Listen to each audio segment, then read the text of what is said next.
Good morning and welcome. I'm John Kelker, President of the Springfield Citizens Club, and it's a pleasure to have you with us. This morning, it's my honor to call together the 2024 annual meeting of the Springfield Citizens Club, and we will begin with a report from our Secretary, Jim Donovan.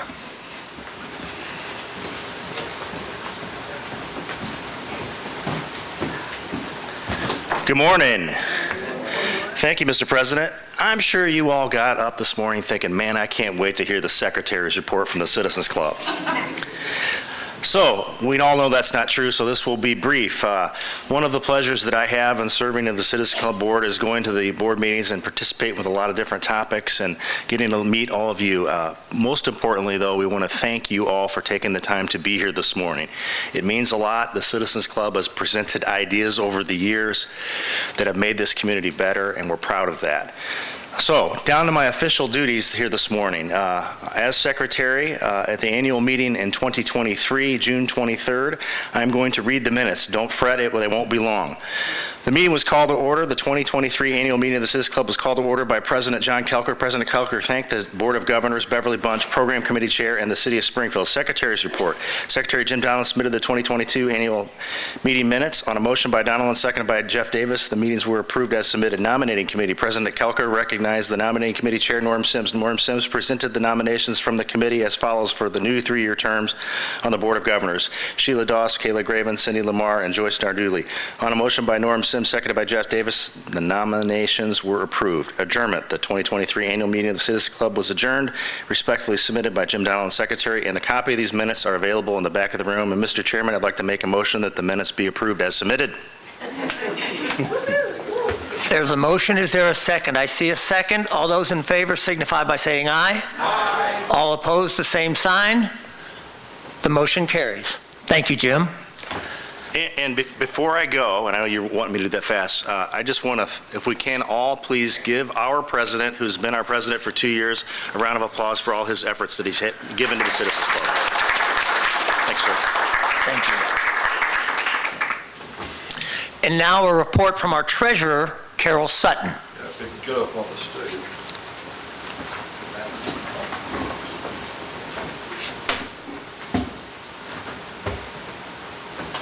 When you don't get old.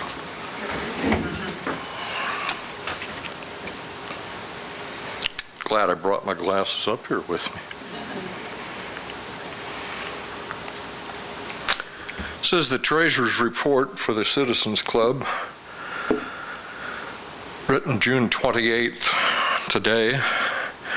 Our bank balance as of June 30th of 23 was $1,912.32.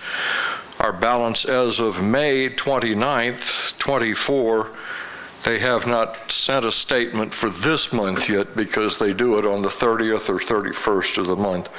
Anyway, it's $3,422.98. This club is totally reliant, with a couple of possible exceptions of the generosity of some of our members and attendees who write larger checks than dues, but we're totally reliant on dues, which are $30 a year. Our regular costs and expenses are to the young lady who does the emailing all the time. That's $125 a month, or let's say roughly 4.5 dues payments. Constant Contact, which is a software service that she uses to compile and manage the email lists that she sends those mailings to, is $57 a month. Went up this year by $7. That's 2 dues a month, roughly. This building, Hoogland Center for the Arts, we pay rental quarterly, and in the last quarter that breaks down to $93.66 a month, or just over 3 dues a month. And our coffee had been $65.30 a month, which was sponsored for as far back as I can remember it. However, in looking for coffee sponsors as the new year starts, we now have coffee from a different supplier that is just over twice that. It's $131. Now, I have sponsors on hand for 2 months now, past June. July and August. After August, we need sponsors. And again, like it has been, it'll be a pass-along. We need $131 a month. And I would suggest that you pair up with somebody, because that's a pretty big check to write for coffee. Those are our known regular expenses, and they cost us approximately 10 dues payments a month. In our current year, 101 people have paid dues, and our current year ends on Sunday. In the new year, which begins on Monday, July 1st, 38 people plus 5 who I have received this morning have paid dues. So again, it hammers home the point that dues keep this organization moving. We have no other source of income. Bob and I talked a long time ago about putting a toll gate out there at the door, people coming in, but thought that would be just a little bit overdoing it. That's my report, Mr. President. All right.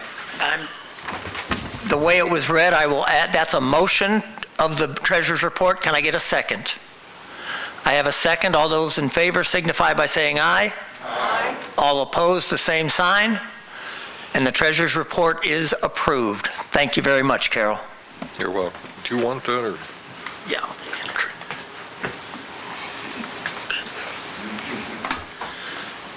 And last, I'd like to call Bob Gray, chair of our nominating committee.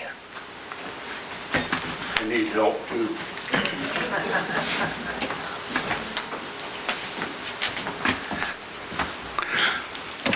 Thank you, Mr. President. Excuse me, I have hearing aids that are doing funny things this morning, so hopefully I'm sounding better than I think I'm sounding, and so forth. I also wanted to thank John for the great work he's done for the last couple years, and get on record and repeat that.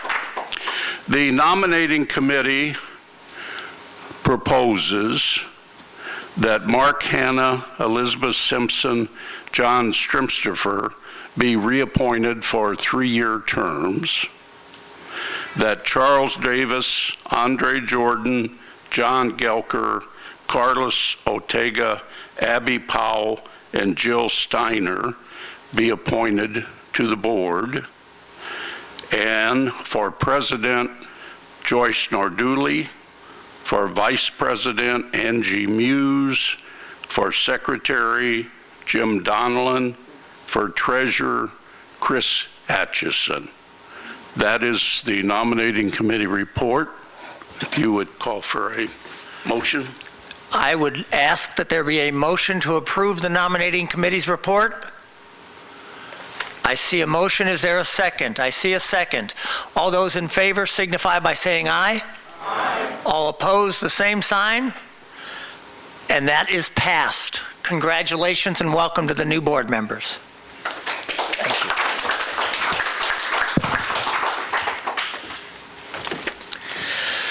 Very quickly, I want to thank a few people and share just a couple of highlights. Her name was mentioned in the minutes, but I could not have done this without Bev Bunch and the program committee. I would ask that you all join me in thanking Bev Bunch.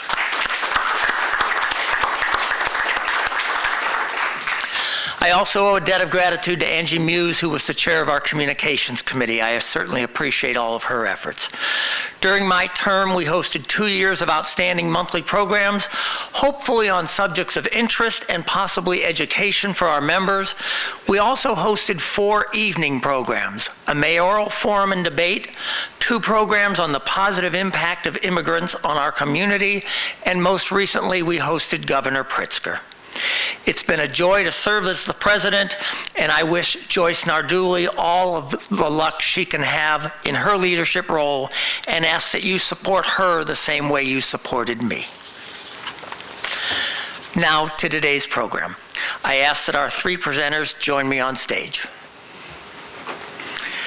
And while they're getting settled, it's my pleasure to thank our sponsors and partners, WMAY Radio, NPR Illinois, the City of Springfield Office of the Mayor Audiovisual Department, and it should be noted, It is Tony Thompson's birthday today. Happy birthday, Tony.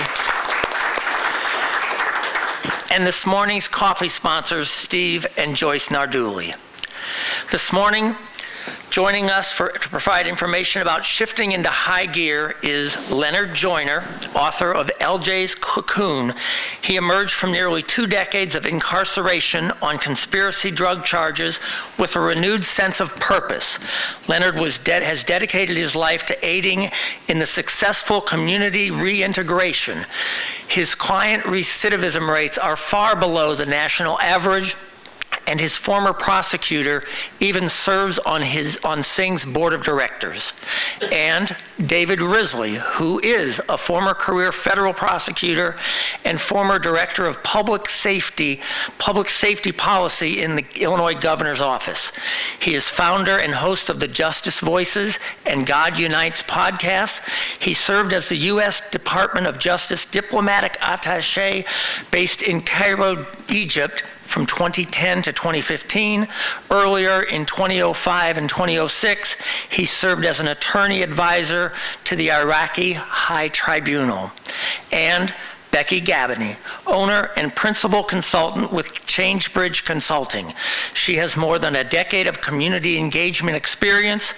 She has passionately championed diversity, equity, and inclusion, and positive social impact, founding ChangeBridge Consulting last year, a firm focused on equitable capacity building. A former board member of Singh, she now serves as a consultant helping to manage a federal grant appropriated by U.S. Senator Dick Durbin through the Department of Labor. With that, Becky is also going to serve as our moderator this morning, and I will turn the microphone over to Becky.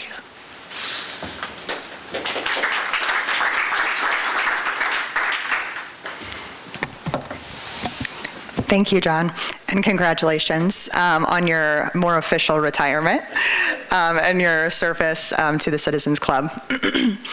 We're really excited to be here today to share the story of Leonard and David's partnership in Sing, and I'm honored to be able to play a part in it. We were also very fortunate to have the services of the Storyteller Studios make a video to help us tell the story, and so we're going to play that for you today.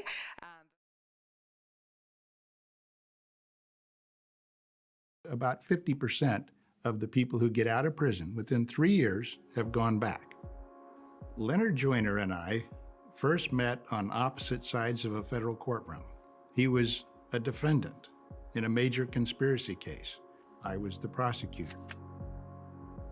He had this talent for cooking, and so he became the cook and was involved in fairly large-scale trafficking of cocaine here in Springfield. I was released from federal prison after doing 17 years. On my way home, I remember them putting me on a bus, giving me a $25 and a bus ticket. Told me, go on by your way. You can't get a job, you got nowhere to live. I didn't want to live with my family because some of them were still doing the wrong things.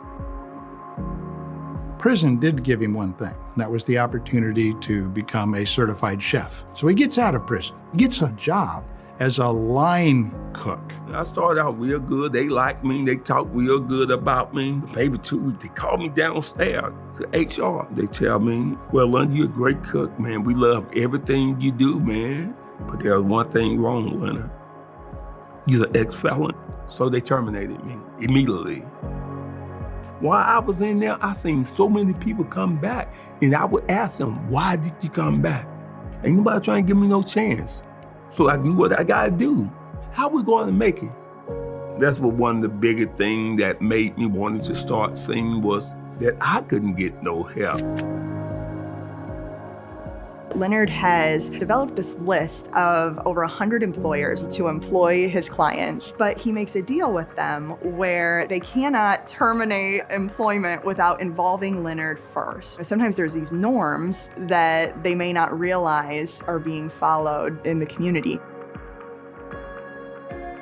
Being a young man, I was kind of hot-headed, so I ended up on the wrong side of the law. Did my time, got on back out on the street.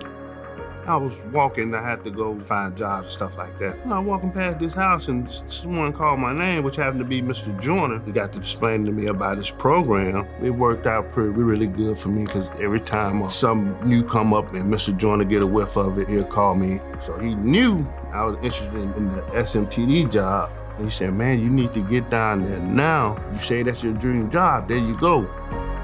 They say now one of their senior drivers. Trying to find a place to live was very difficult. Most people don't want to rent homes out if you got background and stuff like that.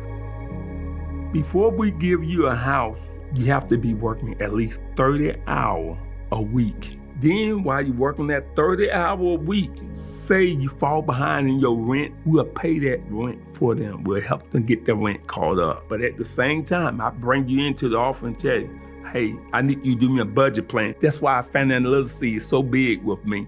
Every individual come through my class have to take the financial literacy class. No, I'm not your dad. I'm not your mom. That's not what it is. I'm somebody that care about you. Keep your head up, man. This is not the end of the world. It'll be okay. We all make mistakes, but what matters the most, what do we learn from it?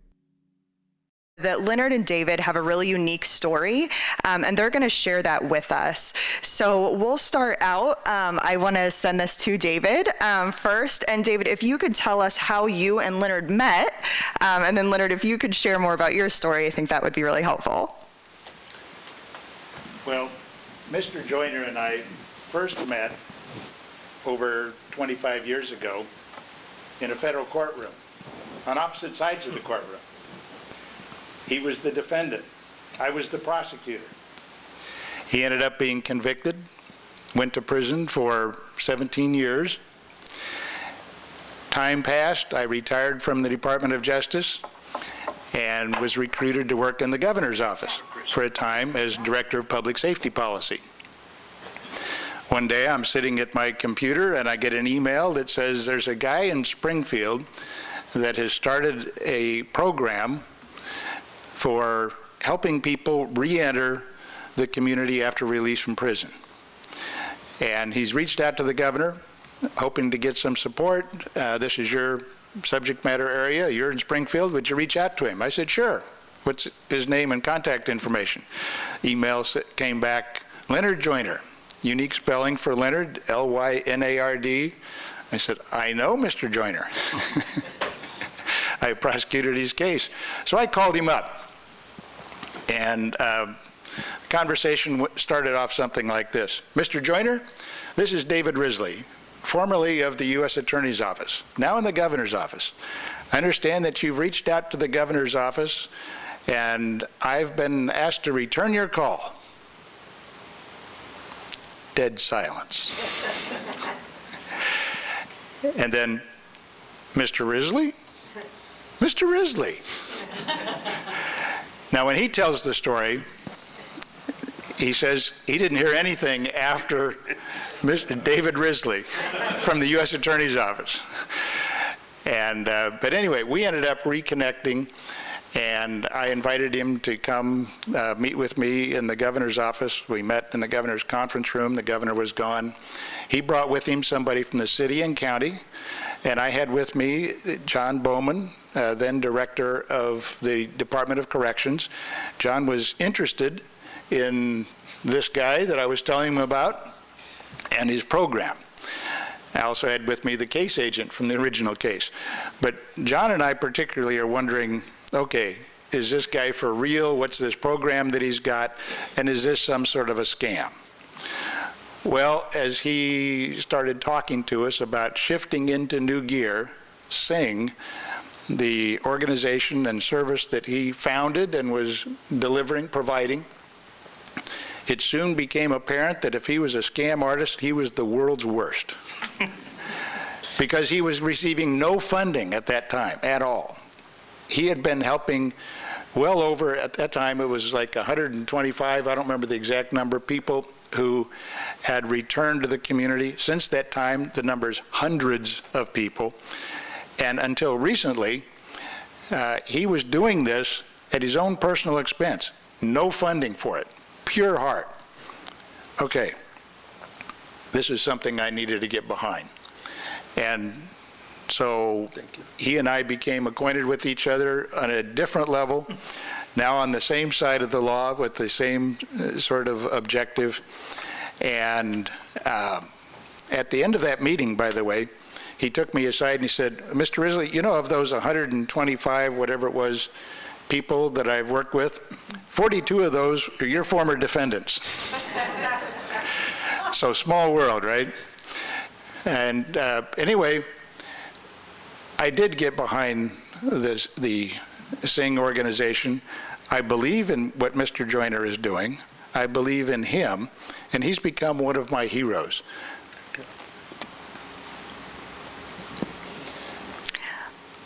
Leonard, would you like to go ahead and share your story of your background and what led you on your journey towards meeting Mr. Risley? Yes, can y'all hear me? Good morning. Get that up there, sir. Good morning. In 1995, me and several of my family members were indicted on a drug conspiracy case. So when they grabbed us, I said, man, they ain't got us. That's the first thing I said. They don't have us, fella. Everybody just stick to their guns. So make a long story short, we all end up going to prison. But I would be the first one to say, and this might not sound correctly, but it's correct. Going to prison saved my life. It gave me the opportunity to die to myself. My first 4 years in prison, I was in denial. I blame everybody for me being there except me. Except me. I was mad with the world. I mean, I struggled. Like I say, the first 4 years, and finally one day, making a long story short, while I walk in the yard, and I'm not race, I'm colorblind, but that was an old white gentleman named Mr. Johnson. I'm walking in the yard. He said, hey, Joyner, in federal prison, they call you by your last name. Hey, Joyner, let me talk to you for a second.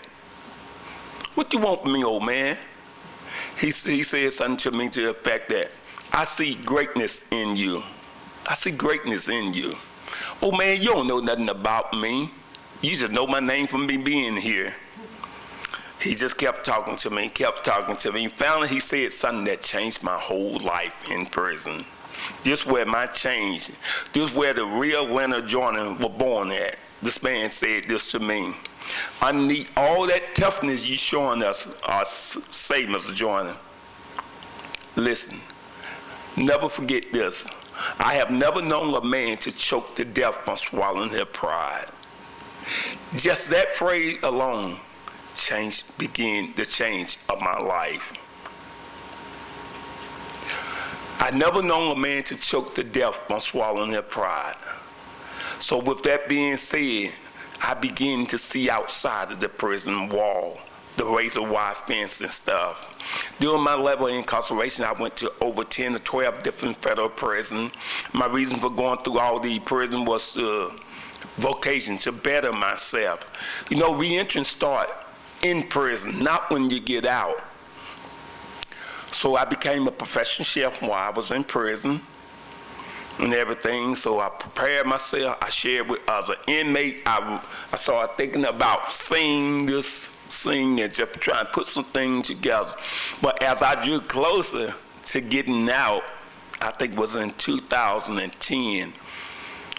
Yeah, 2010. But let me back up. 2007, they changed the law, the crack law, versus the powder cocaine law. So now they're letting people out a little early. Now I have become a paralegal while I'm in prison as well. So I'm helping everybody get a time reduction except myself. So they kept denying me. So in 2010, I wrote a letter to Senator Dick Durbin and said, hey, y'all change the crack law. I have a crack cocaine case. For some reason, they keep denying me. So what's the problem? So 2 weeks later, I heard back from Senator Dick Durbin then telling me that you'll be hearing something real soon. Shortly after that, I got a letter saying that I was going to be released. I think I got released November the 1st, 2011. I got released from prison. But there was once I got released from prison, coming back out here was a monster. What do you mean coming back out here was a monster? Even though I was a certified chef, I couldn't find a job. I couldn't get housing. I went to mental health, trying to find my way back, because in prison you be conformed to what you're doing in prison. Every day is the same in prison. Nothing changed. You got that same routine by me. So I'm like, man, what I'm going to do? So guess what? My mind began to play trick on me, telling me stuff like, you can't find no job, you can't do this, you can't do that. You might well go back to what you know best. Man, you making almost $10,000 a day. Why not go back to that business? That free money, you ain't got to pay no tax, no nothing on it. But the man inside of me, that new man, was like, no, that's not what you want to do. Make a long story short, I finally got a job or so at the Hilton. It was the Hilton Hotel at the time. As a cook, they would praise me how well I was doing and everything. Finally, I got a call, Jordan, they need you down in HR.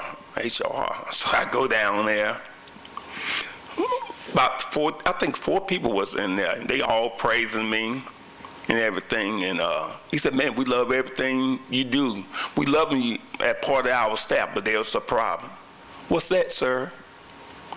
Well, your record came back, your felony, and we doesn't hire felony. Our policy doesn't allow us to hire felony. So they terminated me immediately.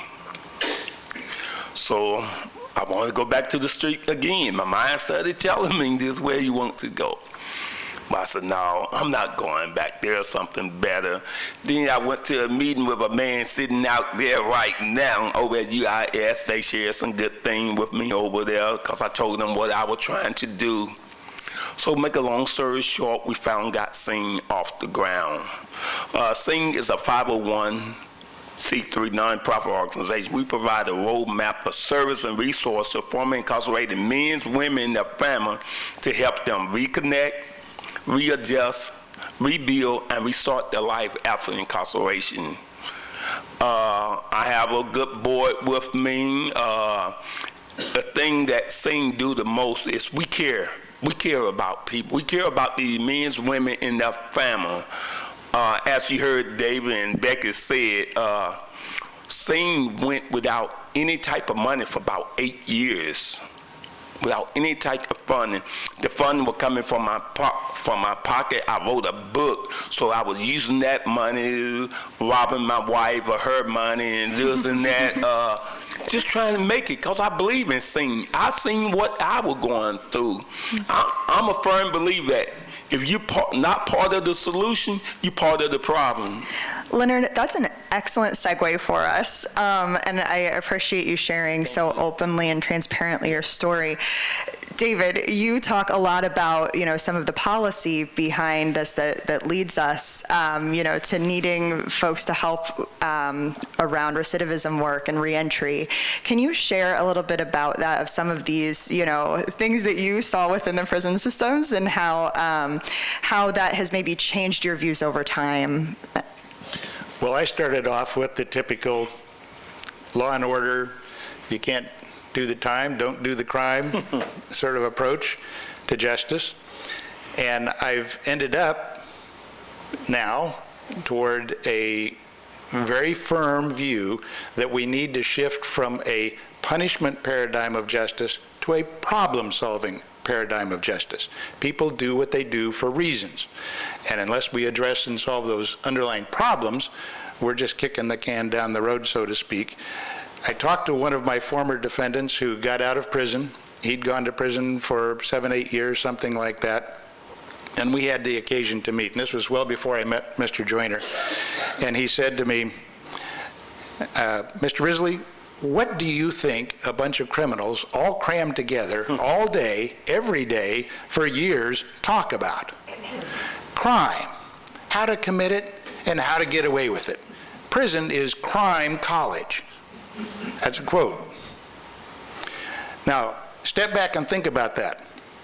So here we are, we're trying to fight crime. Now, things like what Mr. Joyner was doing and others people do, there need to be interventions, there needs to be accountability. But prison only does one thing well, and that's incapacitation. It puts an end to the criminal activity. The real question is what happens next after that?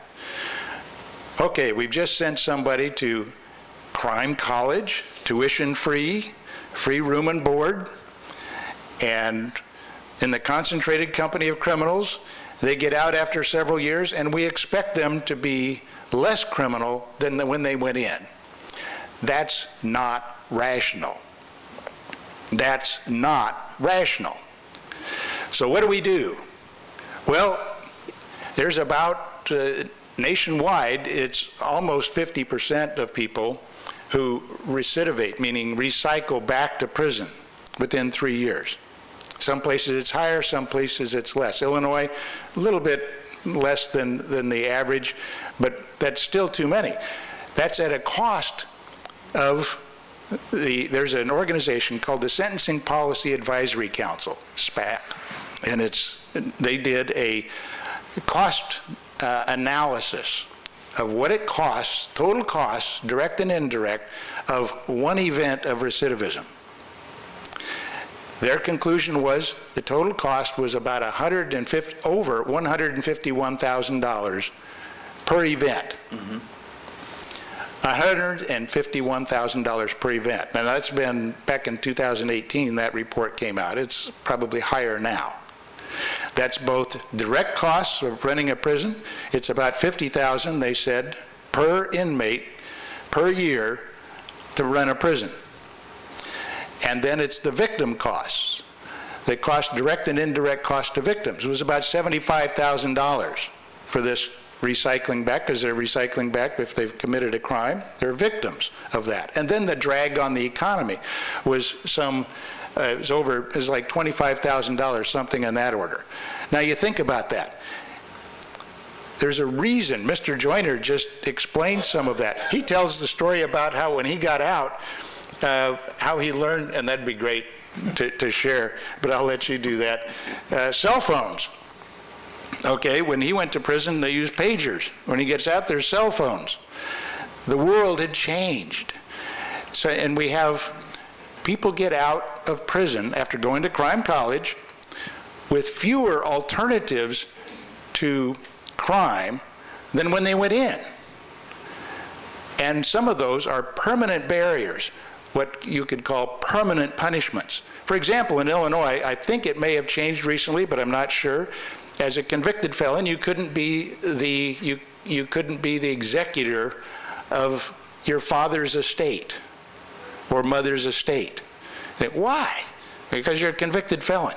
And there's over 100 of these sorts of things that are barriers to employment, that both cultural and legal, and housing and all of that. All right, this is called fighting crime. This isn't even rational. This isn't fighting crime. If anything, it's breeding crime.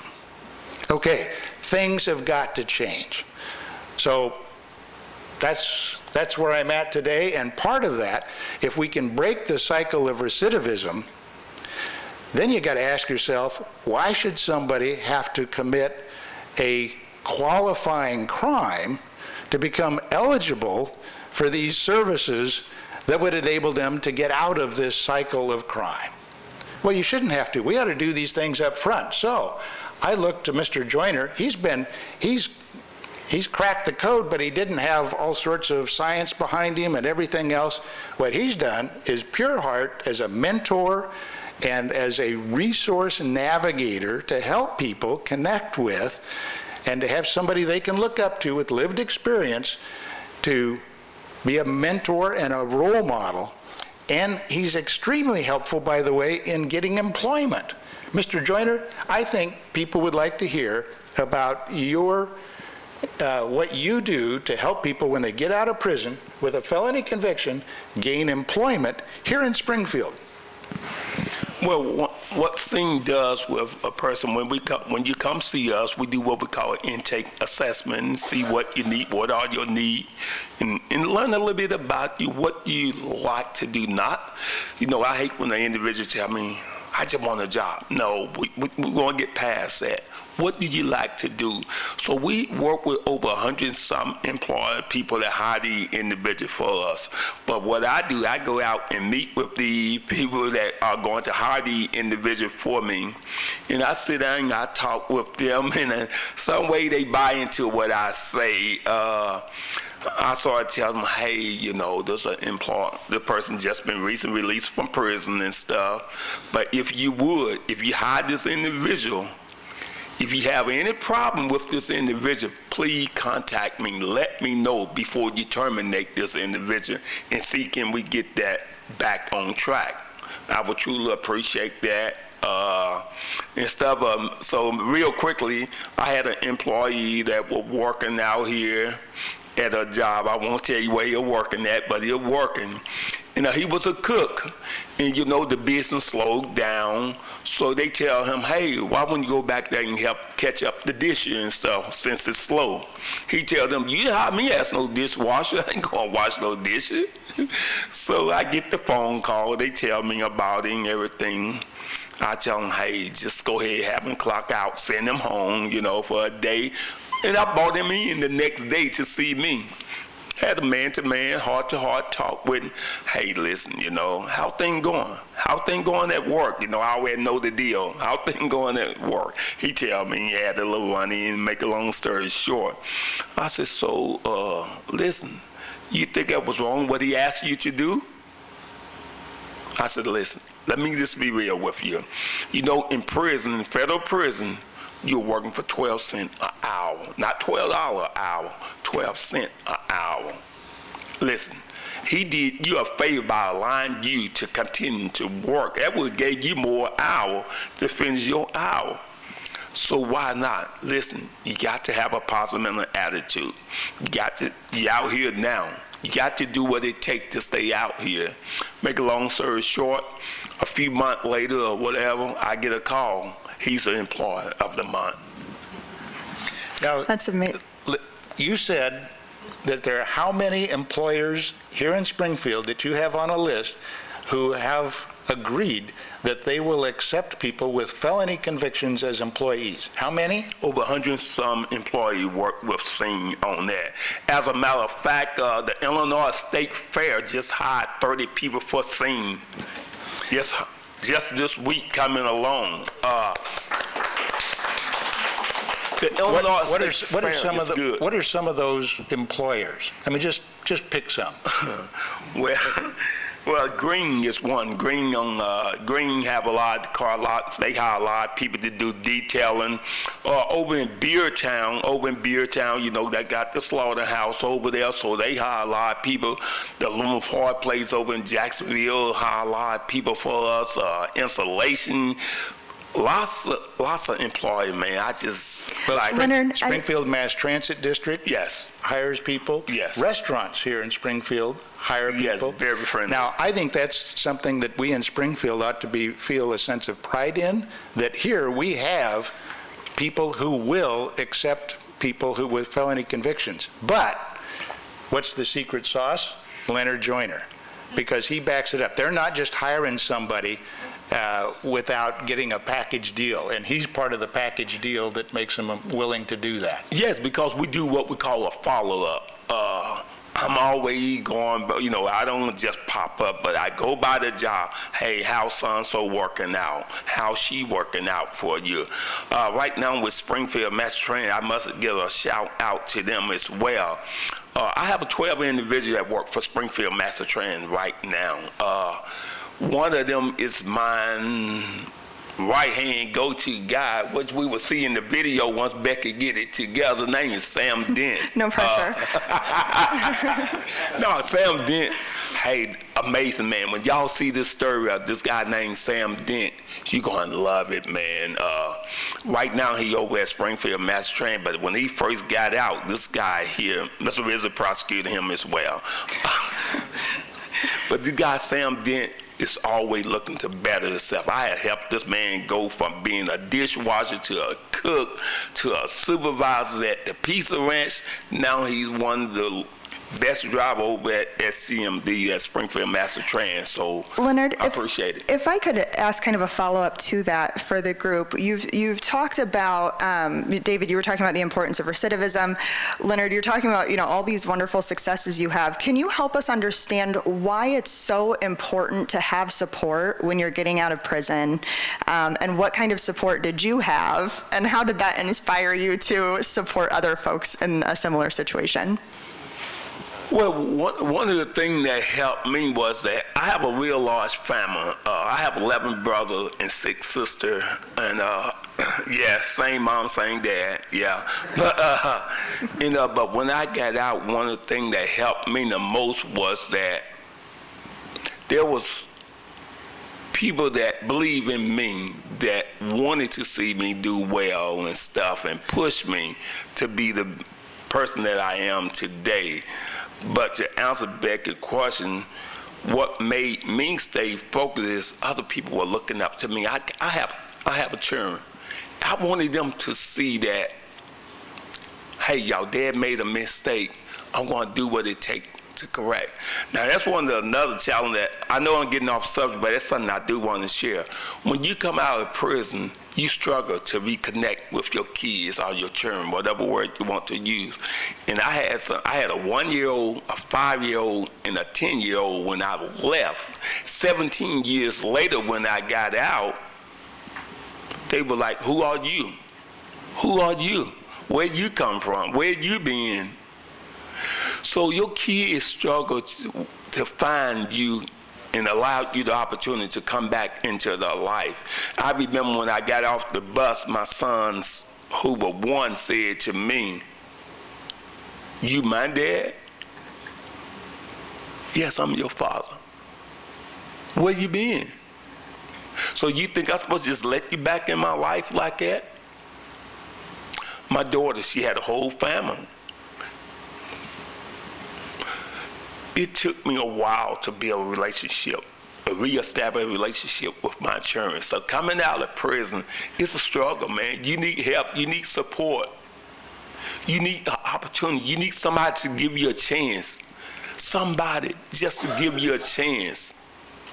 When I worked for the Boys and Girls Club here in Central Illinois for a long time. Thank you, Mr. Bill Leggett. He gave me an opportunity to work for a Boys and Girls Club. And I kept, at this time, I was still trying to find myself. Even though I got out in 2011, I still struggle. Even though I run sing right now, in closing, even though I run sing right now, people still see me as an ex-offender as well. To this day, there are certain things I still get targeted for, still to this day. Yeah. Thank you, Leonard.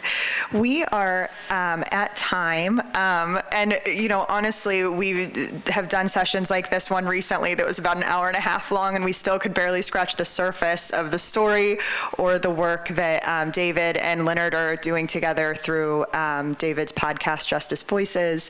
So we would love to answer some of your questions and have much more to share, but happy to take any questions that you guys have for the group. Well done, thank you. I think this is on. Is that on? Yes, it is on. We would ask you 2 things. One is, which our time is short, ask a question, not give a speech. And secondly, please give your name when you start so we can relate to you. Yes, ma'am.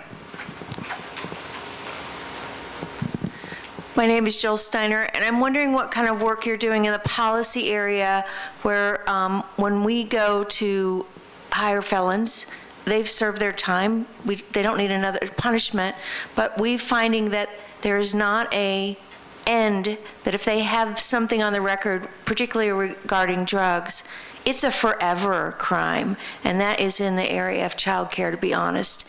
They didn't do anything to hurt children at the time, but we can't hire them because they did something 30 years ago, 20 years ago. So a policy, I'm just wondering, in that general idea of what work are you doing to put some end on a date, like it's 7 years, 10 years since you committed your crime? Sing itself is not an advocacy organization, so we're not trying to change policy directly. Now, Justice Voices, on the other hand, the podcast that I started, go to justicevoices.org. You'll see stories. My belief is people think primarily in terms of stories. I mean, I gave you some facts about dollars and cents and things. People's eyes glaze over after a while with that. It's the stories that as people get to hear the stories, humanize these issues, put a person in there. They have it in mind. That's what will probably change public policies. But Sing itself is not an advocacy organization. Sing's story should change a few minds, and that's why we're here. Gentlemen, a question to your left. Hi, I'm Bernie Schoenberg. Thank you, gentlemen, for your stories, and David, I know we worked together professionally. Good to see you again. Nice to see you, too. Just, I'm wondering, you mentioned there was no funding for the 8 years. What is the funding situation now, and what are the sources? Becky's going to answer that one. Yeah, so funding's a challenge, and there's a lot of access barriers. So we're extremely grateful to Senator Durbin for a congressional appropriation to help fund Sing over the next year, and hopefully for additional time after that. And it has been extremely burdensome to navigate the systems, as a small organization. With the specific work that Leonard does, it's really hard to meet those, all of those things that you have to do to access federal grant money. We've also received some grants through the Healing Illinois Fund and a couple other kind of smaller grants. Private donations also come in. So, we are always open to taking those kind of private donations for Sing. But right now we're really working on the grant through the Department of Labor that's focused on that jobs component of Sing's work and Leonard's work. And you heard that Becky used to be a member of the board of Sing. Well, she stepped down from that because she's now hired as a consultant to us. And I don't know where we would. I can tell you that I had no idea. I don't think Mr. Joyner had any idea of the burdens of actually managing the money, the grant money, when it comes in with all the requirements of federal funding. Anyway, it's a whole new world for us. We're learning about it, and we have an accounting firm that's been hired to make sure that we do everything, dot our I's, cross our T's, and all of that. But now I'm happy to say Mr. Joyner actually is being paid to do this wonderful work that he's been doing for all these years with no pay personally at all coming into him. Question toward the center. Yes, my name's Bob Immel. Mr. Joyner, your crime was drug-related.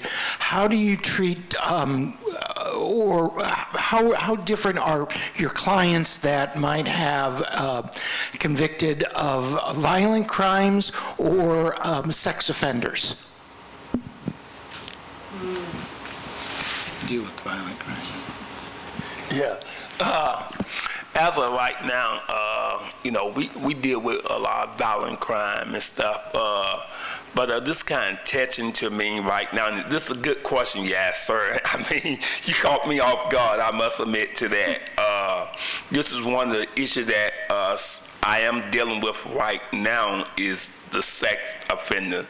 But right now, we do not provide service to them for two reasons. First reason, we deal with children as well. And the Illinois doesn't allow sex offending to be engaged with the children. So I have to be real mindful to them. But what we do though, because I understand that they are offending as well, and they are people. So what I do, and the only thing I'm able to do at this time is to refer them to mental health We write what we call a referral to them, and I explain to them the reason why. I'm very upfront with them. I have nothing to hide with them, and I explain why we cannot provide this full wraparound service to them.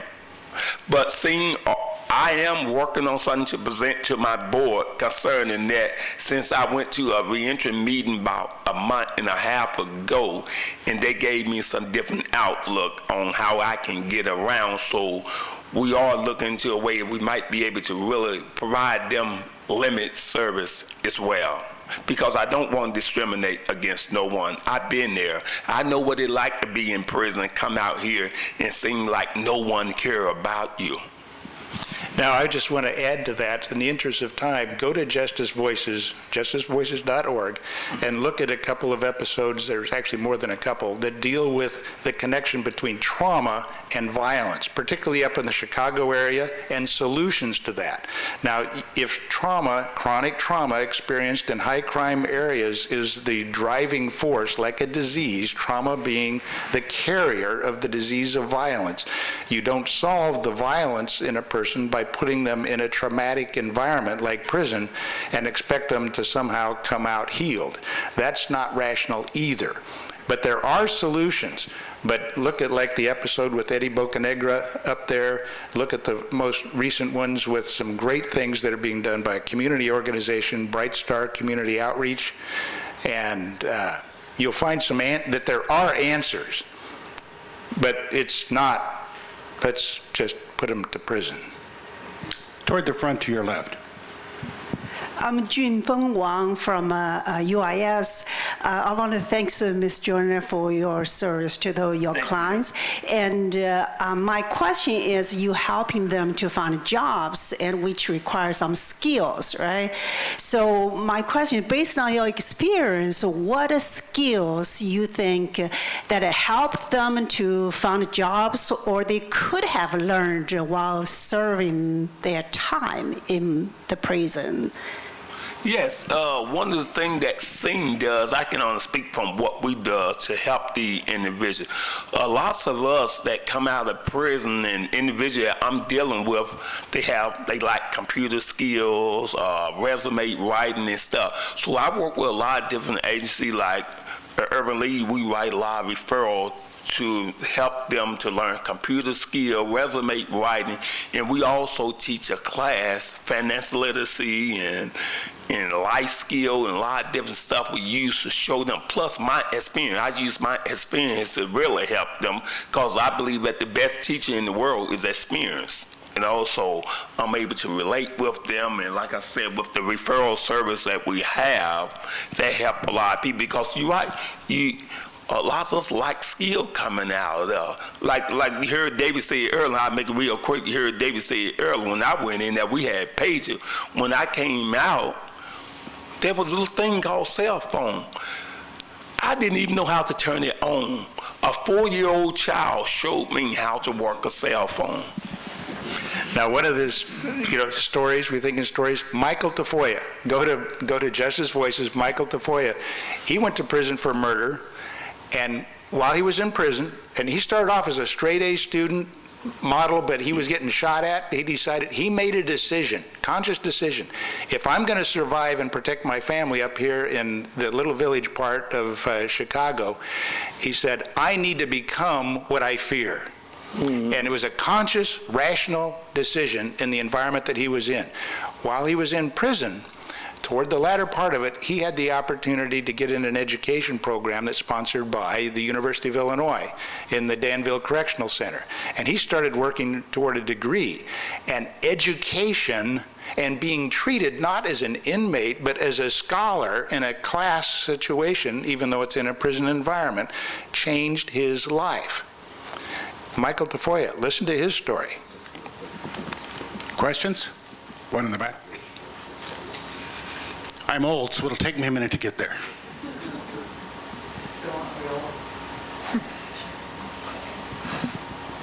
Judy Wagenblast. I'm just wondering if you can share any programs that you have for families, if that's one of the major goals, is to get the support from the families, are there discussion groups or help groups of any sort, or anything else that you do to get to the other members, not directly to the ex-offender?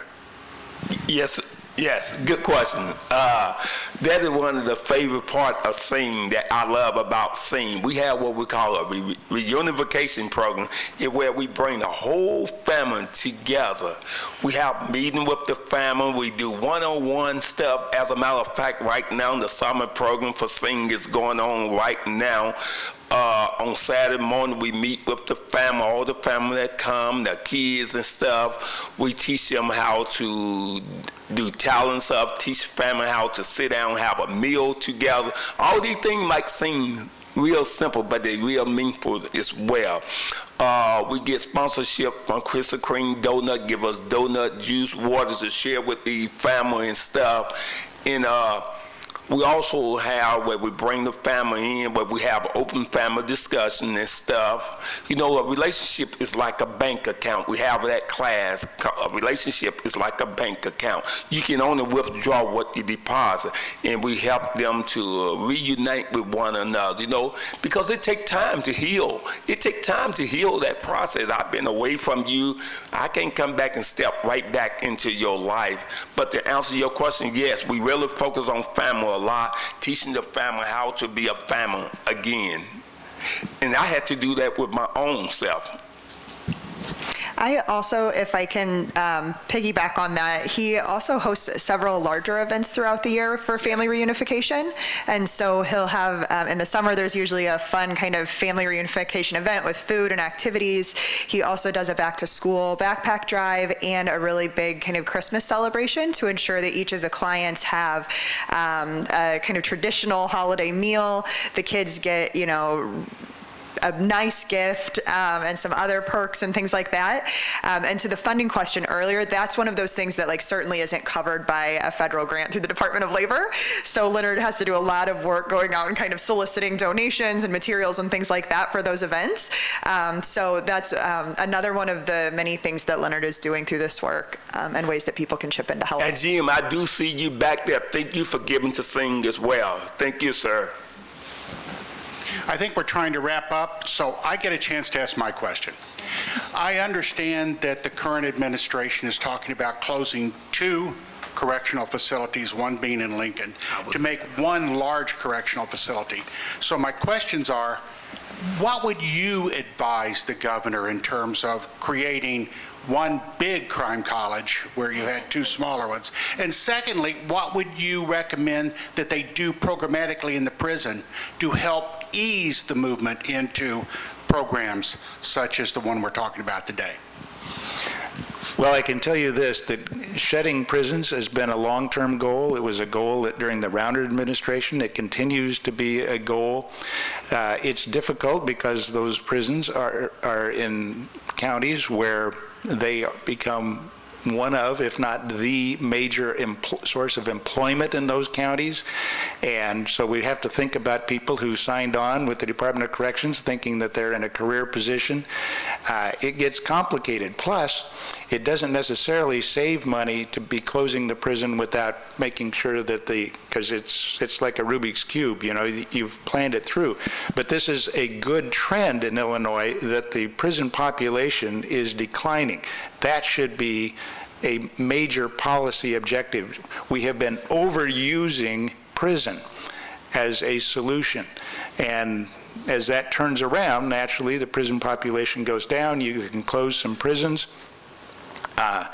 The fact of the matter is that the financial and political complications to this whole thing really it was an eye-opener to me working in the governor's office that Governor Rauner, one of the things he did early in his administration was pull together a commission, a bipartisan commission with experts, and they came up with a report that talks about that very issue as part of it. This included subject matter experts, and that, I forget the name of the report. It's available on the website of the Illinois Criminal Justice Information Authority, ICJA, Illinois Criminal Justice Information Authority. You look for that, you can find that, and that, more than I can tell you right now, would address that issue. And I happened to go down there last week or so when they were talking about this, and one of the things I spoke to them about was that, and this is some person with me, I hated to see the prison closing and talking about leaving out of there because, first of all, for the employee was the staff, they're going to have to make a change for them as well. But it's the family that I was concerned about. Most of those families, they close to their family. They're close to the family. Now it's this person moving away. That means they have to travel further to go visit their people. And visitation is very important. When you're in prison, if you got family, during your time it's much easier when you have family support and stuff there. So I'm kind of hurt by it, but they looking more into it, trying to come up with what they feel to be best. Say what, Larry? Yeah, if you have people go through a vocational training program, it's most effective if it's in a community where they're actually working with potential employers when they get out. But if you send people from Chicago down to Southern Illinois and they're in prison and they learn a vocation, then they go back home to Chicago, they have no connections, no nothing. It was a waste of time and money. That doesn't work. I can tell you one thing, that when we did not we, I act like I'm part of it. I was an observer, in a policy position. You'd be surprised how little influence I had on things, even in the governor's office. But in looking at what's most cost-effective to reduce recidivism in the prisons, the most cost-effective thing turned out to be cognitive behavioral therapy. You have to get your head straight before you can get your life straight. And that's something that can go with you. Education can go with you. It's portable. But practical vocational Leonard Joyner got out as a certified chef. That's great. Could not get a job as a cook, let alone as a certified chef. So he started his own catering business, such as it is on the side.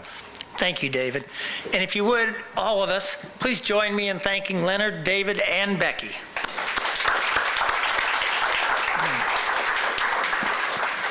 Our next program will be Friday, July 26th. I want to thank you all again for supporting our club, for joining us this morning, and have a wonderful weekend and a wonderful 4th of July holiday.